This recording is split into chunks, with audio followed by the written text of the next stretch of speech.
Okay, hello everyone, this is Onbara Prime here, and yeah, it's been a while. I haven't recorded the video in a while. There's gonna be a new set of content, and that's going to be me doing videos on what I like. And first video I'm gonna do is a bit of a low effort one, but can't really be helped because I need to get back into editing. Alright, so this is gonna be ranking the TARDIS teams for the mainline Doctor Who from 1953 all the way till I think it's series 13, but I'm not too sure. This could be an outdated tier list. Oh wait, I think it might only be up to series 11 or 12. Yeah, this is just the first one I found, and I thought, let's just get this over with and let's start it off. And I'll give my reasons as to why. Alright, so first off, we have the original TARDIS team. We have the first Doctor, Ian, Barbara, and Susan. I'm going to put them in decent because I do appreciate how we get to see the development of the first Doctor, and especially Ian and Barbara. They're quite great, but unfortunately, I just think Susan isn't really that well developed. She has a couple of decent stories, but overall, she's kind of the weak link, and it's unfortunate, really, because I do really like this TARDIS team. Well, I mean, I want to like this TARDIS team because they're the original. They're supposed to be good, but yeah, unfortunately, I mean, I'm not big on season 1. It has some good stories, but yeah, just they're a decent TARDIS team. However, I will say Vicky definitely improves this, and I'm going to put this in an amazing tier list because the first Doctor and Vicky have a really great relationship, and Ian and Barbara are already fully developed at this point. So, and watching their dynamic, it's just fun because even though there's four companions, there's a lot of time to basically develop the TARDIS team. Well, they have a lot of time to like give each character their own story, and they often pair up like Hartnell and Vicky, and they're great together. So yeah. And next up we have First Doctor, Vicky, and Stephen. They're only in 3 stories together, but they do have a good dynamic. But I don't want to put them in amazing. But yeah, I think great's good enough because I think they are a strong team, very underrated. They're only in like the Time Meddler, Galaxy 4, and Mythmakers, which is a bit unfortunate, but yeah, it is a bit unfortunate. So next up, I'm trying to find the next one because usually it'd be the First Doctor and Stephen and Dodo, but I don't think it's on here, which is a bit unfortunate. I mean, if it's here, I'll spot it later on, then I'll edit it. But we had the First Doctor, Ben and Polly. They're only in it for like 2 stories, and they're okay, but they're not that good. I mean, I don't really get a strong relationship between these 3. I mean, they're not bad, but it's just kind of indifference. So, alright, next up we have Troughton, Ben and Polly. I'm going to put them in great as well, because I feel like, it's the only story that they're rated together in is Power of the Daleks, but I think it's a great dynamic because you got Polly, who believes the First Doctor and the regeneration, and Ben is kind of like, who are you? But yeah, I just think it's a good start, and yeah, I just think the 3 of them together is pretty underrated, and yeah, just watch Power of the Daleks, it's brilliant.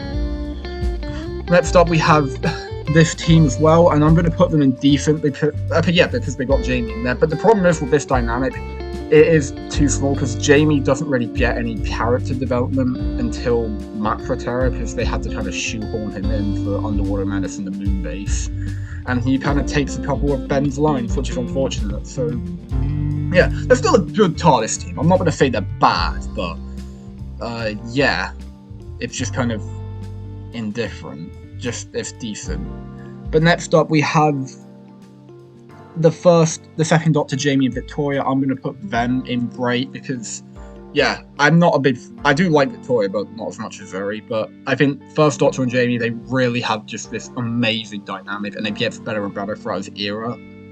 And Victoria, I do like her relationship with Jamie, and I do like her relationship with the second Doctor, especially in that season 2 with the Cybermen. And yeah, it is kind of, it's good, but it's just something missing. And second Doctor, Jamie and Zoe, this is the first F tier. I absolutely love this dynamic because you got the second Doctor, you got Jamie, who is also like they're essentially around the same. They've got the same chemistry, and we got Zoe, who arguably is smarter than the second Doctor in some instances. Because Charlton, you never know if he's acting like an idiot or being deliberately intelligent. But yeah. Anyway, next up we're going to have moving into the John Pertwee era, and that's going to be where is it? It's him, Liz Shaw, and I think Brigadier, but I'm trying to find it. Here it is. Yeah, it's also amazing. I love this dynamic because Liz Shaw, she's more of an equal to the Doctor, and I think season 7, not only is it the best season of Doctor Who, but you've also got a dynamic between the Brigadier and John Pertwee's Doctor, which is quite nuanced because they do respect each other, but they come to blows, especially in the Silurians, which, yeah, the third Doctor was like, because the Brigadier was trying to essentially got the orders to blow up the base, whereas the third Doctor was trying to find a peaceful solution, which is a bit unfortunate. But yeah, and I was going to say it's at its best here because I do agree that their dynamic becomes a bit. Well, Brigadier becomes more of a caricature in the later series in John Pertwee's era, especially around like the end. But I still think it's just basically it's it's a very dynamic. That's basically what I'm trying to say. Another god tip. Oh god, no, we're not putting that there. Third Doctor and Joe, it's probably the best companion dynamic to me, like in the classic era, I think, because they just have such great chemistry. There's so much affection between the two, and you can tell that the third Doctor's a bit like unsure of Joe at the first start, but you can tell that by the end they genuinely loved each other, and I think the Green Death, especially the ending where he says goodbye to her, you can just tell he is really upset about it. And I think her leaving might have actually influenced John Pertwee to leave, as well as Roger Goddard's death. So yeah, Third Doctor and Sarah Jane, I'm gonna put that in great. I don't think it's as good as her dynamic with Tom Baker, but it is decent. I can't really say much. They have a bit of rapport in the Time Warrior, and yeah, there's not much I can really say because, again, they're good, but it's not really anything spectacular. Yeah, but yeah, I'm gonna put. Alright, so Fourth Doctor, Harry and Sarah Jane. I love this dynamic, and I do like the fact that poor Harry, because originally he was meant to be brought in as like the Ian action type because they thought the Doctor was going to be an old man, but with Tom Baker there, Harry sort of kind of became irrelevant, which is kind of why he left early. But I still like Harry, and I still like his dynamic with Sarah Jane. They're kind of like butting heads, and you got her, and she's got a great dynamic with the Fourth Doctor, and it's like, come on, it's iconic. It's one of the most iconic teams of Doctor Who entirely. And speaking of which, the Fourth Doctor and Sarah Jane's also gone in God tier. It's really iconic, great chemistry. There's a lot of moments that I can think of, like for example, Pyramids of Mars. There's a lot of unscripted moments. There's that moment where they walk into the room and they see the mummy and they just instantly turn around because that was ad-libbed. You can tell that two actors, they really got along, and yeah, that chemistry really shines through with that. And next up is, funny enough, an opposite opinion, the Fourth Doctor and Leela. It's really weird because I think, yeah, these two actors, at first they didn't get along, but I think their dynamic is so interesting because you have the Doctor kind of like being a mentor figure towards Leela in a way, which I think is quite funny, and it's kind of nice how he tries to like civilize her because she's like intelligent for like a bit of but she's a bit savage, like because of how aggressive she is. But yeah, I just think that's kind of the case. It's not really like she's. Basically, I just like that mentor-student dynamic, even if it does get a bit like... It's overlooked, that's what I like to say. The Fourth Doctor and Romana... I do really like it, but I don't think it's like top tier. I do like how Romana kind of like annoys the shit out of the Fourth Doctor because she's kind of arguably smarter than him. And like, I mean, he's obviously more experienced, but she's kind of like intellectually more intelligent, and You can tell that really rubs in the wrong way a bit, but yeah. And similarly, I think I am gonna put, oh yeah, Fourth Doctor and Romana 2. Yeah, there they are. I think I'm gonna put them higher purely because, I mean, obviously they have great chemistry because they got married. I mean, like, come on. That's obviously gonna... And yeah, it does rub off, especially in stories like State of Decay when they clearly had an argument and it's like the equivalent of, yeah, these two, you can definitely tell they had a fight, but when they were like in the honeymoon stage of their relationship, in stories like, especially like City of Death, you can tell that they genuinely had great chemistry, and it's kind of like, it's a lot less snarky than it is for Romana 1, but yeah. Alright, the season 19 TARDIS team. I'm gonna put this in 4. I don't like this team. I think it's too cluttered. I think there's a lot of because at this point series 19, they have there's just too many people in the TARDIS because stories are a lot shorter now. Usually one companion's knocked out, usually Nissa, and yeah, it's just not a fun TARDIS team to watch because they just bicker all the time. It's not like, I mean, yeah, it is kind of a dysfunctional family, but unlike with, say, I shouldn't mention the series season 1 crew, they don't grow as people, and with yeah, because like, they just kind of stay the same. Like, Tegan's very bossy, Nissa's quite passive, and Adric's kind of a bit whiny, and the Fifth Doctor's very grouchy, like an old man, even if he is a bit nice, but yeah. Is there another TARDIS? Is there another fifth? Is this the only Fifth Doctor? Oh wait, no, the Fifth Doctor, Turlo and Tegan. I'm gonna put this in lukewarm. It's not. I mean, it's just. I don't mind Tegan. I think she has an interesting dynamic with the Fifth Doctor, but Turlo, he's so great early on when he like has the whole during the Black Guardian trilogy when he's trying to kill the Doctor.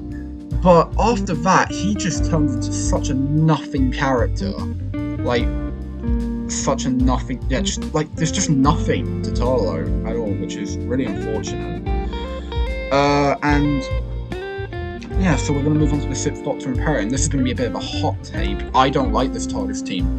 I don't understand why people like it, because they do have good chemistry, but it's just so mean-spirited. It's just pulling them...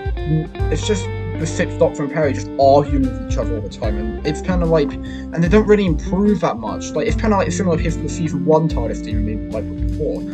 Obviously, the actors do have great chemistry, and they both get great moments, and they do kind of start to improve, but then Perry dies, so yeah, it's just kind of like, it's just not fun. It's just not pleasant to watch. That's the main reason. They do have good chemistry, and I still think there is a decent dynamic when the Sixth Doctor slowly starts to improve, and unfortunately, classic people have really encountered that. Yeah, Seven and Mel, there's literally nothing to say. Season 24 sucks. I don't think it's abysmal, but I just don't think it's good. Oh, sorry, Sixth Doctor and Mel. Yeah, it's also very important. They have 2 stories together, and Mel's a bit of a health freak. Sorry, I didn't realize it was fair. Mel's a bit of a health freak. It's just nothing. There's literally nothing to it. But then we get probably one of the best dynamics. We get 7 and 8. Oh, it's so brilliant. Because you see he really tries to mentor her, and in a way he does manipulate her, especially in stories like Ghostlight and Curse of Fenric, which is, it's fucking horrible. But like, it's just such an interesting dynamic, and especially it gets really expanded upon in Tales of the TARDIS, which I know. Oh yeah, I should have brought this up, but like, yeah, Six and Perry, they're much better in Tales of the TARDIS when they're like older and more mature, which I do like. But with back to 7 and 8, yeah, it's just such a brilliant dynamic, and it's just like, there's a reason why it's so iconic, and it's such a shame it got cancelled, but yeah. Alright, time to New Who now, and we're going to move on to Eccleston and Rose. Now, I don't really... Now, I'll put this in break, because I love Eccleston, and I'm not really that big of a fan of Rose the character, but with Eccleston, he kind of pulls her out on a bullshit, like, especially in episodes like Father's Day, and you can tell that Rose did make an improvement to him, especially in Dalek, where she's able to, like, get him to realise how much of a fucking prick he is. which I do like. It's a great dynamic, but it's made even better by Captain Jack Harkness with this TARDIS dynamic. I love it so much. They're just... It is a shame that I think Eccleston and John Barrowman didn't get along, which is just... But you can tell that because they're just having so much fun. It's just a shame they get like no stories together, like Boomtown, especially with Mickey added on as well. It's so fun, and I'm really disappointed we didn't get much more time with them because it's a great dynamic and I love it.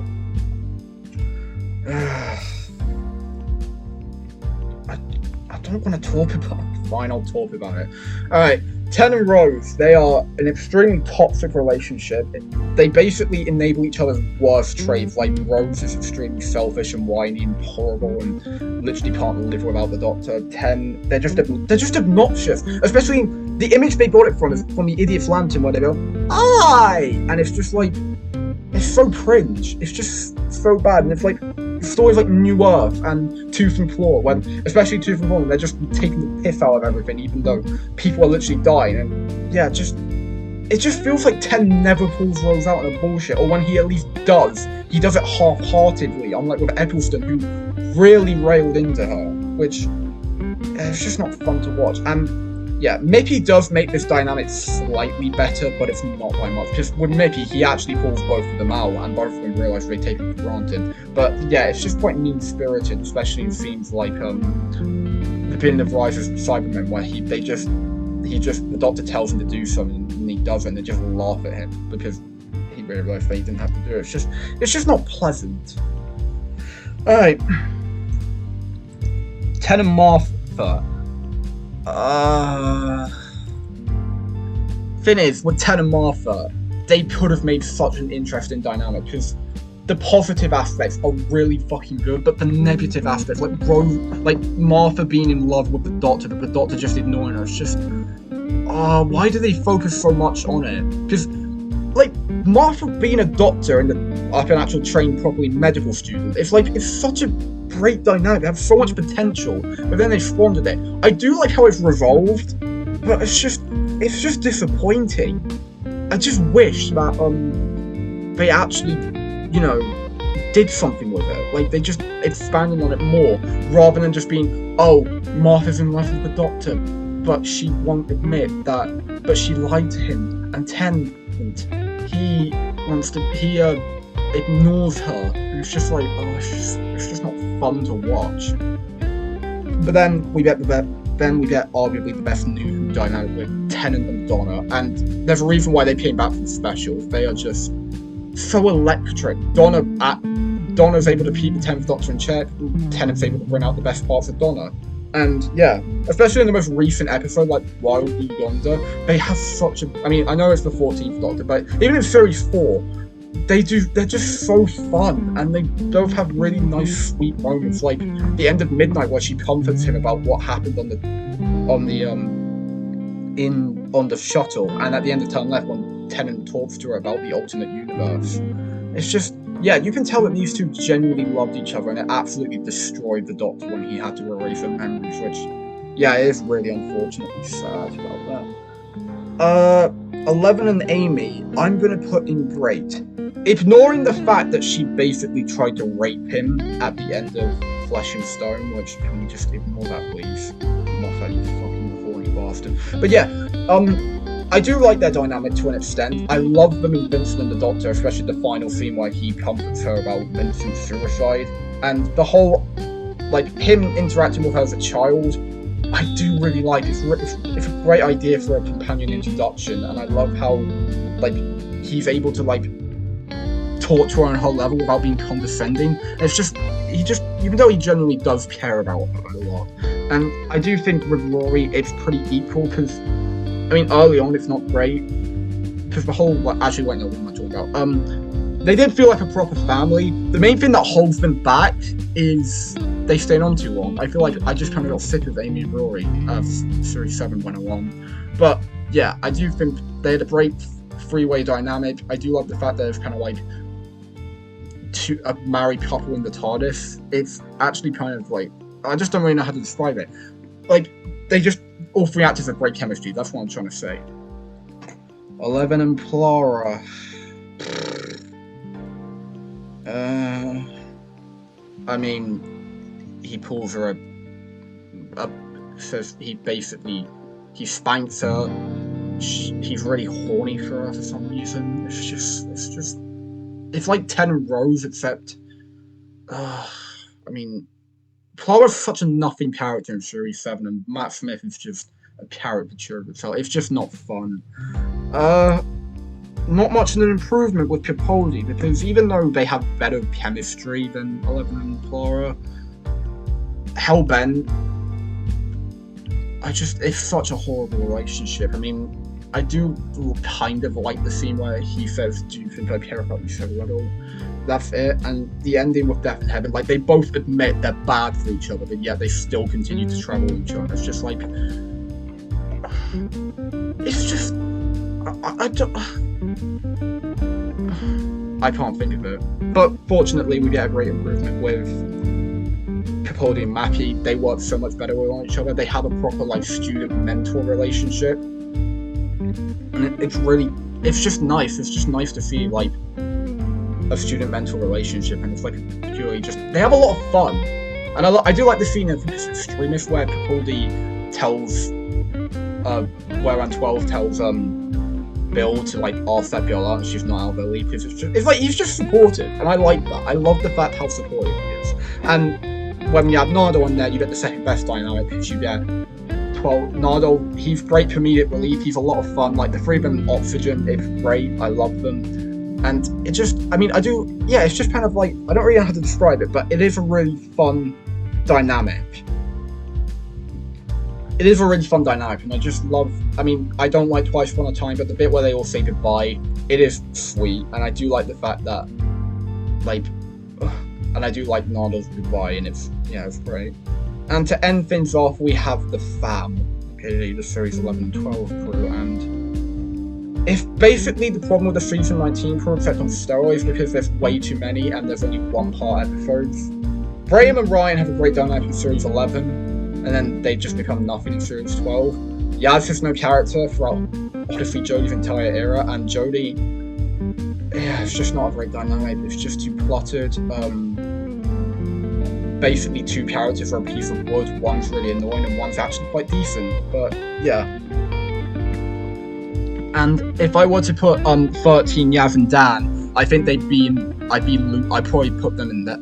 I'd probably put them also in poor, because even though they're not, because Dan, there's less people, but Yaz is still a nothing character, and Dan, while charismatic, is also a nothing character. So yeah, the Flux team will be in poor. So yeah, and yeah, that's pretty much it. So yeah, this is an interesting concept. So if you were, yeah, I really need to get back into this. Anyway, so that's the end of this video. Thank you for watching. There will be more videos in the future because Christmas is coming up soon, and I will be able to make more videos. I'll be able to improve at editing, so expect a couple more low quality content for the next couple videos. But I will also hopefully be doing a review of Gatwar's first story, because that's the perfect time for me to start reviewing actual Doctor Who episodes on there. So yeah, thank you for watching, and I'll see you in the next video. Peace out.